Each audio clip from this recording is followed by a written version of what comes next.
நாடும் வீடும் நலம் பெற SKM Poorna rice brand oil. Mister gold கடலை எண்ணெய் தான் வாங்குறேன். ஏன் தெரியுமா? சாதாரண ஆயிலை விட சமையல் டேஸ்டாவும் இருக்கும், ஹெல்தியாவும் இருக்கும். சிம்ம ராசிக்காரர்களுக்கெல்லாம் மே மாத பலன்கள் எப்படி இருக்கிறது?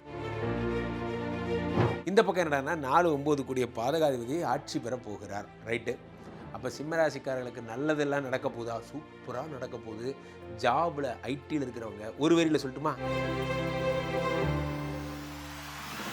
நீங்கள் பெரிய ப்ராஜெக்டை நோக்கி முன்னேற போகிறீங்க. இதெல்லாம் நடக்க போகுது. ஆனால் எது நடக்கக்கூடாது, எது நடக்கக்கூடாதுன்னு நினச்சோமோ அது நடக்க போகுது. என்ன, நீங்கள் ஒரு போஸ்டிங்கோட போயிட்டு உங்களுடைய ஒய்ஃபை போய் பார்ப்பீங்க. வெளியே வா, இப்போ பாரு நான் யார் தெரியுமா அப்படிங்கிற மாதிரி, நான் தான் ஏரியா மேனேஜர். இந்த மாதிரி அட்ராசிட்டிஸ்லாம் நீங்கள் பண்ணுவீங்க. இந்த மாதம் 15 தேதி எல்லாம் நல்லா தான் போயிட்டுருக்கு. ஆனால் பிரச்சனை என்னென்னா, ஏற்கனவே பித்ருஸ்தானம், பித்தாங்கிற ஸ்தானத்துக்குரிய சூரியன் அந்த செவ்வாயோட சேர்றாரு. அப்போ அப்பாவுக்கு ஹார்ட் ப்ராப்ளம்ஸ், அந்த போன்ற விஷயங்கள், அப்பாவை பரமஜாக்கிரதையுடன் நீங்கள் பார்த்துக்கொள்ளுங்க. நன்றா. அரசு பணியாளர்கள் எதா இருந்தாலும் பணத்தை எண்ணி பார்த்து வாங்கணும், பணத்தை தொடவே கூடாது. இது எங்க மாதிரி பிரச்சனைகளை கொண்டு போய் முடியும்னா, சுக்கரன் ஆட்சி பெற்ற சுக்கரன் இருக்கும் பொழுது மிதுனத்தில் இந்த பக்கம் கொஞ்ச நாள் தான், 20 தேதிக்கு அப்புறம் புதன் ஆட்சி பெற்றுவார். ஸோ 20 தேதிக்கு முன்னாடி 14 தேதி வரைக்கும் சூரியன் உச்சத்தில் இருக்காரு. நகர்ந்து வந்ததுக்கப்புறம் இங்கே பயங்கரமாக நீங்கள் எல்லார்ட்டையும் யார் யாரெல்லாம் உங்களை பார்த்து சிரிச்சாங்களோ அவங்க முன்னாடி நெக்ஸ்ட் மந்த் எனக்கு கமிட்மெண்ட்டே கிடையாது, எனக்கு அப்பாயின்மெண்ட்டே கிடையாது, நான் ஃபாரின் போகிறேன் அப்படிங்கிற மாதிரி பிஸியாகவே இருப்பீங்க. இதெல்லாம் நடக்கும். ஆனால் உலகெங்கிலும் இருக்கும் IBC பக்தி நேயர்கள் அனைவருக்கும் வணக்கம். நான் உங்கள் ராம்ஜி. சிம்ம ராசிக்காரர்களுக்கெல்லாம் மே மாத பலன்கள் எப்படி இருக்கிறது? ஓப்பனிங் எல்லாம் நல்லா தான் சார் இருக்குது. இந்த சிம்ம ராசின்னு சொல்லியே எங்கேயாவது ஒரு துக்க காரியம் போனால் கூட அழக்கூட விட மாட்டேங்கிறாங்க. நீங்கள் சிம்மராசின்னே சொல்லிடுறாங்க. உண்மை என்னென்னா அதுதான் உண்மை. ஏன்னா சிம்மராசிக்காரர்களை எல்லாரையும் தூக்கி வச்சு பேசியே. ஆனால் நிலைமை என்னென்னா, அஷ்டம சனி ஒரு பக்கம் போயிட்டுருக்கேன், ஒரு பக்கம் 7ஆம் இடத்துல ராகு, ஒரு பக்கம் ஃபேமிலி நிம்மதி, அவன் கம்பெனி நிம்மதி அவன் பிடுங்குறான், இந்த பக்கம் ஃபேமிலி நிம்மதியை ராகு பிடுங்குறார். இந்த பக்கம் என்னடான்னா 4-9 கூடிய பாதகாதிபதி ஆட்சி பெற போகிறார். ரைட்டு. அப்போ சிம்மராசிக்காரர்களுக்கு நல்லதெல்லாம் நடக்க போதா? சூப்பராக நடக்க போகுது. ஜாபில் ஐடியில் இருக்கிறவங்க ஒரு வரியில் சொல்லட்டுமா, என்ன நடக்கும் அப்படின்னு ஒரு வரியில் சொல்கிறேன். இதாங்க நடக்கும் அப்படின்னா, ஐடியில் இருக்கிறவங்க ஃபாரின் போக போகிறீங்க, ஆன்சைட் கிடைக்க போகுது. அண்ட் ஆல்சோ பிஸ்னஸில் இருக்கிறவங்க பணம் கொட்ட போகுது, புது கான்ட்ராக்ட் கிடைக்க போகுது, உங்கள் பிஸ்னஸ் எக்ஸ்பேண்ட் ஆக போகுது, நீங்கள் பெரிய ப்ராஜெக்டை நோக்கி முன்னேற போகிறீங்க. இதெல்லாம் நடக்க போகுது. ஆனால் எது நடக்கக்கூடாதுன்னு நினச்சோமோ அது நடக்க போகுது. என்ன, குடும்பத்தில் பிரிவு வரப்போகிறது. லைட்டாக ஜாக்கிரதையாக இருக்கணும். லைட்டாக தான், ரொம்ப சீரியஸாலாம் இல்லை.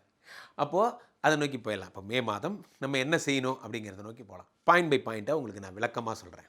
இந்த மாதத்திலே முதல் விஷயம் என்ன அப்படின்னு பார்த்தீங்கன்னா, மே மாத துவக்கத்திலேயே, என்ன துவக்கத்தில் ஃபஸ்ட்டு வர்றதே 4-9 கூடிய செவ்வாய் பகவான் ஆட்சி தாங்க. துவக்கத்திலே வந்துடுறார். ராசிநாதன் சூரியன் உச்சம் பெற்றிருக்கிறார். இதில் மேஷத்தில். அடடா புகழேழியின் உச்சத்தில் இருக்கிறீர்கள். சூப்பர். உங்களை தான் கம்பெனியில் எல்லா பொறுப்பும் கொடுத்துருக்காங்க. பார்த்துக்கங்க, எல்லாம் நீங்கள் தான் பார்க்கணும். டார்கெட் அச்சீவ் பண்ணுச்சு, உங்களை நம்புகிறேன். Yes sir, this my duty sir அப்படிலாம் பண்ணியிருப்பீங்க.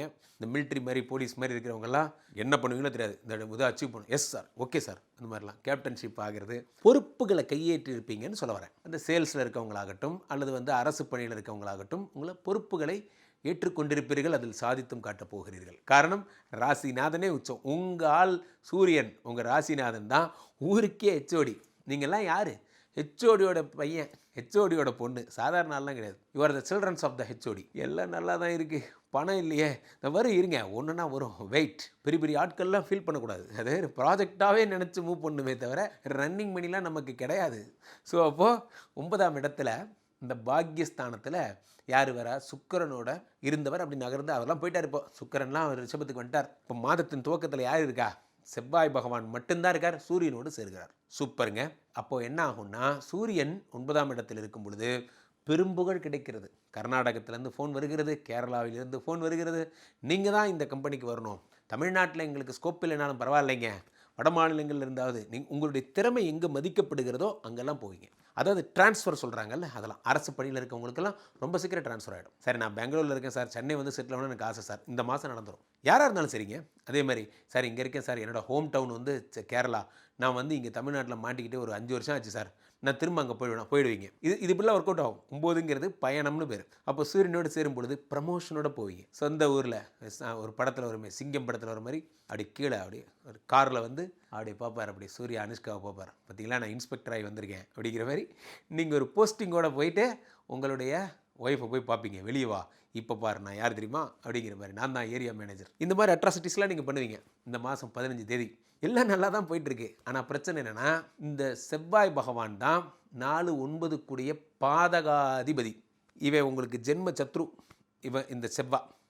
அப்போ செவ்வாய் ஜென்ம சத்ருவாக இருப்பதால் அப்பா 9னா என்ன, அப்பா 9 கூடிய ஆட்சி பெறுவது ஆபத்து. இந்த பாதகாதிபதியாக இருக்கிறதால ஏற்கனவே பித்ருஸ்தானம், பித்தாங்கிற ஸ்தானத்துக்குரிய சூரியன் அந்த செவ்வாயோட சேர்றார்.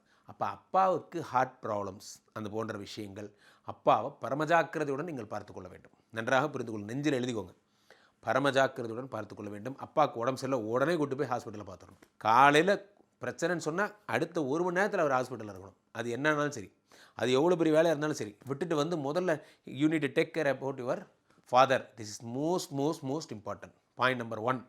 பாயிண்ட் நம்பர் 2, அரசு பணியாளர்கள் எதாக இருந்தாலும் பணத்தை எண்ணி பார்த்து வாங்கணும், பணத்தை தொடவே கூடாது. இது எங்கே மாதிரி பிரச்சனையில் கொண்டு போய் முடியும்னா, உங்களுடைய கௌரவத்திற்கு அசிங்கம் ஏற்படும். நன்றாக புரிந்து கொள்ள வேண்டும். இது எப்படிங்கிறது உங்களுக்கே புரியும், நான் சொல்கிறதோட அர்த்தம் உங்களுக்கு புரியும்னு நினைக்கிறேன். ஸோ அப்போது எதாக இருந்தாலும் டீம் லீடர் முன்னாடி பேசுங்க, எதாக இருந்தாலும் டிரான்ஸ்பரண்ட்டாக இருங்க. சார் இந்த ப்ராஜெக்ட் சார் நான் தான் சார் இது செலக்ட் பண்ணியிருக்கேன், இதுக்கு இவ்வளோ ஃபண்டு சார், பாருங்கள் சார் 471 ரூபாயில் 71 ரூபா கழிச்சா மீதி 400 ரூபா சார் கையில் கொடுத்துட்டேன் சார், முடிச்சுட்டு வெளியே வந்துடணும், அவ்வளோதான். இதுக்கு நமக்கு சம்பந்தமே கிடையாது அப்படிங்கிறதுல கிளியராக இருக்கணும். வெண்டார் மேனேஜ்மெண்ட் பண்ணுறவங்க we need to be most careful. ஏன்னா செவ்வாங்க என்ன பண்ணுவார், செவ்வாய் இந்த மாதிரியான பழிச்சொல்லுக்கு மாட்டி விடுவார். உங்களை கூட்டு போய் மாட்டி விடுறது தான் ஒரு வேலை. ரைட். அடுத்ததாக இப்போது நல்லது பேசுவோம். இப்போது 3-10 கூடிய சுக்கிர பகவான் ரிஷபத்திலே ஆட்சி பெற்று இருக்கிறார். ரெடா ஆட்சி பெற்ற சுக்கிர பகவான் யாரோட, புதனோட. புதன் யார், 2-11 கூடிய தனாதிபதிங்க, தனாதிபதி லாபாதிபதி. அப்போது சுக்கிரனும் புதனுமாக சேர்ந்து சுக்கிரன் ஆட்சி பெற்ற சுக்கிரன் இருக்கும் பொழுது மிதுனத்தில் இந்த பக்கம் கொஞ்ச நாள் தான், 20 தேதிக்கு அப்புறம் புதன் ஆட்சி பெற்றுவார். ஸோ 20 தேதிக்கு முன்னாடி 14 தேதி வரைக்கும் சூரியன் உச்சத்தில் இருக்கார். நகர்ந்து வந்ததுக்கப்புறம் சுக்கிரன் வந்து ஆட்சி பெற்று ரிஷபத்தில் இருக்கார்.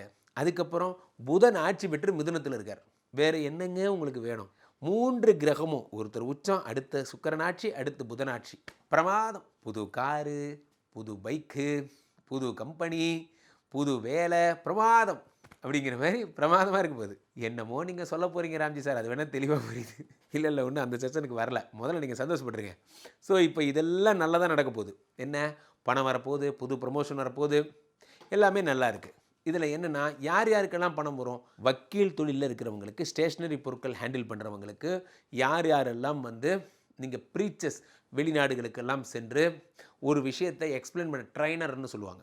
இப்போ TPM trainer, ISO trainer, 6 sigma trainer, நீங்கள் என்ன பண்ணுறீங்க, ஒரு பேட்சை ட்ரெயின் பண்ணுறீங்க. இந்த ட்ரைனர்ஸ்லாம் இருப்பீங்கல்ல, ரொம்ப அருமையான காலம். இந்த பீரியடில் நீங்கள் ரொம்ப பெரிய ஷைன் ஆவீங்க, உலகம் போற்றும் ஒரு குருஸ்தானத்துக்கு போவீங்க. இந்த ஒண்டர்ஃபுல் ட்ரைனர்னு பட்டம் வாங்குவீங்க. இதெல்லாம் நடக்கும். ஐடி கம்பெனிஸில் இருக்கிறவங்களுக்கு பாரு, hey teacher, see this is Australia, போயிருக்கீங்களா, நான் போகிறேன், ஐம் கோயிங் மேன், அதெல்லாம் பண்ணுவீங்க. எல்லோரையும் உங்களுப்பீங்க. நீங்கள் என்ன பண்ணுவீங்க, நான் இது மாதிரி அமெரிக்கா போகிறேன், ஆஸ்திரேலியா போகிறேன். ஒரே அதான் சொன்னேன், இந்த மந்த்தே அட்ராசிட்டி மந்த்து தான்.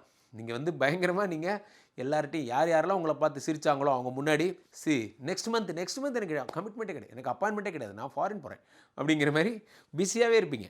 இதெல்லாம் நடக்கும். ஆனால் என்ன ஆனால் அதுதான் சொல்லுங்களேன் சார், என்ன ஆனால்? இந்த பக்கம் சூரியன் பாருங்கள், அப்படி நகர்ந்து 8ஆம் இடத்துல இருக்கிறார். ராசிநாதன் 8ஆம் இடத்துல தான் உச்சம் பெற்றிருக்கார். 9ஆம் இடத்துல சூரியன் வந்தார், திரும்ப 10க்கு போனார், 11க்கு வரப்போகிறார். இதெல்லாம் ஒரு பக்கம் இருக்குது. இந்த பக்கம் 8ஆம் இடத்து சனி பகவான் இப்போ முழு வீரியத்துடன் செயல்பட போகிறார். ஏன்னா சனி 3ஆம் பார்வையாக உங்களுடைய 10ஆம் இடத்தை தான் பார்க்குறார். இந்த 10ல் சூரியன் போய் உட்கார்றார். இந்த வைகாசி மாதம் 10ல் சூரியன் போய் உட்கார்றார். சூரியனோட சேர்ந்து யார் இருக்கா, 2-11 கூடிய தனாதிபதி புதன் இருக்கார். அதை சனி பார்க்கிறார். இதுதான் பிரச்சனை. இந்த சனி பார்ப்பதோடு மட்டுமல்ல, இந்த நேரத்தில் தான் 7க்குடைய ராகு. ஏன்னா உங்களுடைய 7ஆம் இடத்தை யாரெல்லாம் பார்க்குறாங்க, உங்களுடைய 7ஆம் இடத்துக்கு அதிபதியாகப்பட்ட சனி பகவான் தான் உங்களுக்கு ப்ராப்ளமே க்ரியேட் பண்ண போகிறார். அப்போது நீங்கள் வெளிநாடே போனாலுமே இது ஒரு பிளெஸ்ஸிங்காக இருந்தாலும் மனைவியை பிரிகின்ற விஷயங்கள், சில பேர் வந்து ஃபேமிலியாக போகணும்னு நினைக்கிறவங்களுக்கு அந்த விசா கேன்சல் ஆகுன்ற ஒரு நேரம். நீங்கள் மட்டும் தனியாக போகிற மாதிரி ஒரு சுச்சுவேஷன் ஏற்படும். சில பேருக்கு ராகு என்ன பண்ணுவார், பழைய எக்ஸ் எல்லாம் மெசேஜ் அனுப்புவாங்க. தயவுசெய்து சார் நமக்கு இருக்கிற பிரச்சனைக்கு இது தேவையா கோபால் அப்படின்னு நினச்சி அமைதியாக போயிடுறது நல்லது. தயவுசெய்து விளையாட்டுத்தனமாக பேசினேங்கிற பேரில் கூட நீங்கள் எந்த கேஸ்லையும் போய் மாட்டிக்காதீங்க. இதுதான் பிரச்சனை. நான் ஏற்கனவே சொன்னேன், 9ஆம் இடத்து செவ்வாய் உங்களுடைய கௌரவத்தை கெடுப்பார் என்று. கௌரவம் கெட்டாலும் போனால் போகுது, இந்த கேஸுக்குன்னு ஒரு மரியாதை இருக்குது. இந்த கேஸ் எல்லாம் வந்ததுன்னா ரொம்ப கஷ்டமாக போயிடும். நம்மளுடைய அருமை பெருமை நம்மெல்லாம் யார், சிம்மராசி. அப்போ என்ன பண்ணோம், உங்களுக்கு 7ஆம் இடத்தை ராகு ஒர்க் பண்ணும்போது திருநாகேஸ்வரம் போய் அப்படியே சரண்டர் ஆயிடணும் ராகு காலிலே. அப்பா ராகு பகவானே, எனக்கு இந்த மாதிரி பிரச்சனைகள்லாம் வரக்கூட கூடாது, திருப்பாம்புபுரம் போய் சரண்டர் ஆயிடணும். இதெல்லாம் ஜாக்கிரதையாக இருந்துக்கோங்க. சரி, ரைட். அப்போது நான் கரெக்டாக இருந்தால் எனக்கு எந்த ப்ராப்ளமும் வராது. அதில் குறித்து கரெக்டாக இருந்தால் எந்த ப்ராப்ளமும் வராது. 2 ப்ராப்ளம் வரும். அப்பாவுக்கு உடம்பு சரியில்லாமல் போகிறது ஒன்று. 2வது பெண்களால் வீண் பிரச்சனை. பெண்களாக இருந்தால் ஆண்களால் வீண் பிரச்சனை. ஃபோட்டோவை தைரியமாக நம்பி தானே சார் ஷேர் பண்ணேன். நீங்கள் ஷேரே பண்ணக்கூடாது, எதுவும் பண்ணாதீங்க, அமைதியாக இருங்க. நீங்கள் வீட்டோடு இருங்க, வேறு எதுவும் பேசாதீங்க. இது அவ்வளோதான். இது உங்களுக்கே புரியும்னு நினைக்கிறேன். வேறு எதுவும் நீங்கள் ஷெட்டையெல்லாம் பண்ணக்கூடாது. இப்போது ரொம்ப ராசியான நம்பர் என்ன அப்படின்னு பார்த்தீங்கன்னா, உங்களுக்கு இந்த குருவை போல வாரி வழங்கும் கடவுள் எதுவும் இல்லை, சுக்கிரனை போல வாரி வழங்கும் கடவுள் எதுவும் இல்லை. 1 2 எல்லாருமே நல்லது பண்ண போகிறாங்க. நீங்கள் வணங்க வேண்டிய தெய்வம் ராகு, அதை மட்டும் தெரிஞ்சுக்கிட்டால் போதும். மற்ற எல்லாரும் உங்களுக்கு ப்ளஸ்ஸாக இருக்காங்க. செவ்வாய் பகவான் உங்களுக்கு அப்பாவுக்கு உடம்பு சரியில்லாமல் பண்ணுவார்னு சொன்னேன் இல்லையா? ஸோ அப்போ முருகப்பெருமானுடைய கோயில்களுக்கு செல்லுங்கள், அதை மட்டும் பாருங்கள். உங்களுக்கே தெரியும், முருகனுடைய வழிபாடுகள்லாம் நிறைய நீங்கள் வீடியோஸில் பார்ப்பீங்க. ஸோ அடுத்தது ராகுக்கு திருப்பாம்புபுரம், திருநாகேஸ்வரம் நம்பர் 4 மனசில் வச்சுக்கோங்க. இதை நீங்கள் வழிபடணும். இந்த நம்பர் 4 நீங்கள் தவிர்க்க வேண்டிய நம்பர். மீண்டும் சொல்லுகிறேன், தவிர்க்க வேண்டிய நம்பர். தொடங்க வேண்டிய லக்கியான நம்பர் எது? நம்பர் 6, நம்பர் 3, இதெல்லாம் ரொம்ப லக்கி. நம்பர் 5, 5, 6, 3, இதை 3 ரொம்ப லக்கியான நம்பர். வழிபட வேண்டிய தெய்வம் எது அப்படின்னு பார்த்தீங்கன்னா, கருமாரியம்மன், திருவேற்காடு கருமாரியம்மன், அல்லது உங்கள் ஊர் பக்கம் ஏதாவது கருமாரியம்மன் வேறு ஏதாவது கோயில் இருந்தாலும் சரி, கருமாரியம்மனை வழிபடுங்க. இதுக்கு ஒரு பரிகாரம் சொல்கிறேன் கேளுங்க. இந்த மாதம் 16ஆம் தேதி கிருத்திகை வருகிறது. நேராக போயிடுறீங்க, முருகப்பெருமானுடைய காலில் போய் விழுங்க. முருகா முருகா முருகா அப்பாவை காப்பாற்று. அதே மாதிரி 7ஆம் தேதி 22ஆம் தேதி இந்த மாதம் ஷஷ்டி வருகிறது, ரொம்ப சிறப்பு. அப்போது நீங்கள் சென்று வழிபடுங்க. இதெல்லாம் எங்களுக்கே தெரியும் சார், பஞ்சாங்கத்தில் பார்ப்போம். இதை நீங்கள் ஃபாலோ பண்ணணும்னு நான் சொல்கிறேன் பாருங்கள். எல்லா விரதமும் தான் நீங்கள் இருக்கிற ஆள், ஆனால் இந்த விரதம் ஸ்பெசிஃபிக்காக இருங்கன்னு நான் சொல்ல வரேன். அதான் என்னுடைய நோக்கம். அடுத்து மே 30 வைகாசி விசாகம் வரும். அதுக்கு இப்பயே வேண்டிக்கோங்க. விரதம் இருக்கிறவங்க இருக்கலாம். ஸோ அதிர்ஷ்டமான நாட்கள் என்ன? இந்த மாதம் ஃபுல்லாக அதிர்ஷ்டம் தான். அதிர்ஷ்டம் இல்லாத விஷயங்கள் எது? இந்த மே 10 தொடங்கி அப்பாவை மட்டும் பத்திரமா பார்த்துக்கிற ஒரு விஷயம். அப்போ ரொம்ப அமைதியாக இருக்க வேண்டிய சந்திராஷ்டம தினங்கள்னு பார்த்தீங்கன்னா 12, 13, 14 இந்த 3 நாட்கள் நீங்கள் ரொம்ப ஜாக்கிரதையாக இருக்கணும். ஸோ சிம்மராசிக்காரர்களுக்கு எல்லாம் சிறப்பு, அமைதியாக இருந்தால் போகிறோம். ஏற்கனவே எங்கள் வீட்டில் அப்படி தான் சார் போயிட்டுருக்கு. ஒரு இந்த மாதிரியான தேவையில்லாத பிரச்சனை தான் சார் குடும்பத்தில் போயிட்டுருக்கு. ஒரு சந்தேகப்படுற விஷயங்கள்லாம் எங்கள் குடும்பத்தில் அப்படி ஒரு காத்தோடு அப்படி போயிட்டுருக்கு சார் என்றால், உடனடியாக நீங்கள் என்ன பண்ணணும், கீழே போய்ட்டுருக்கு இந்த 2 நம்பரை கூப்பிடணும். ஐபிசி கஸ்டமர் கேர் எக்ஸிக்யூட்டிவ்ஸ் உங்களுடைய அழைப்பிற்காக காத்து கொண்டிருக்கிறார்கள். They are very very highly professionals. நீங்கள் ஃபோன் பண்ண அடுத்த 5வது நிமிடம் என்னோட கனெக்ட் பண்ணுவாங்க. டக்கல் முறையில் கூட நீங்கள் என்னோட பேசலாம். ஃபேமிலி ஜாதகமாக பார்த்து கொள்ளுங்கள். இந்த டிவி அல்லது மொபைலில் நீங்கள் எதில் பார்க்குறீங்களோ அதில் ஒரு QR கோடு ஒன்று போயிட்டுருக்கும். அதை நீங்கள் ஸ்கேன் பண்ணிங்கன்னா எங்களுடைய வாட்ஸ்அப் சேனல், ஐபிசியுடைய வாட்ஸ்அப் சேனலோட கனெக்ட் ஆகிடும். மீண்டும் ஒரு நல்ல பதிவில் சந்திப்போம். நன்றி, வணக்கம். சிவப்பு சேலை கட்டிக்கிட்டு வெப்பிலையும் எடுத்துக்கிட்டு, சிவப்பு சேலை கட்டிக்கிட்டு வெப்பிலையும் எடுத்துக்கிட்டு, வேர்க்காட்டு கருமாறி ஆடி வந்தாடா. அவள் விருப்புடனே தொழுபவரின் வினைகளையே ஓட வைத்து பொறுப்புடனே நம்மை காக்க ஆடி வந்தாடா. நாடும் வீடும் நலம் பெற SKM Poorna rice brand oil. Mister gold கடலை தான் வாங்குறேன். ஏன் தெரியுமா? சாதாரண ஆயிலை விட சமையல் டேஸ்டாவும் இருக்கும், ஹெல்தியாவும் இருக்கும்.